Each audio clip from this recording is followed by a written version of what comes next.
Okay, for any of you that have been out gardening, you know that the insects are just flaring up everywhere. And so in our constant efforts to work with Mother Nature, not against her, we're setting insects free against the other insects. So we are about to set our praying mantids released in the garden, especially a vegetable garden. The boys are getting going. I don't like using pesticides, but baby praying mantis will eat all the small insects. And as they get bigger and bigger, they start tackling the earwigs and some of the bigger spiders and bigger critters that are floating around. So the best way to keep praying mantis around your property is to set them free. So let's take a peek. So if you wanted to set these things free, now's the time to do it, because they're all starting to hatch, and I suspect within a week or two they're all going to be gone, because you only have this short window in late spring, early summer to set the egg sacs loose. Outside of that, you just got to hope one pops around on its own.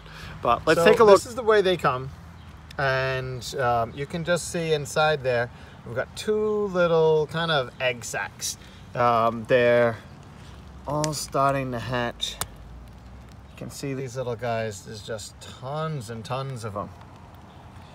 So they come as these little cocoon kind of egg sacs. Each one of them will have between 100 and 200 praying mantis that may grow up inside there and start to hatch.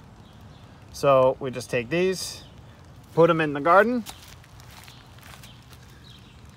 and let Mother Nature do her thing. That's it. This little guy likes to crawl around. Pretty cool when they're small like this. See if I can get it to come in. There we go. They're pretty wild looking. If you've seen the big ones, they're just a spitting image, a little bit smaller. So when they're tiny like this, they eat any kind of small insect they can find.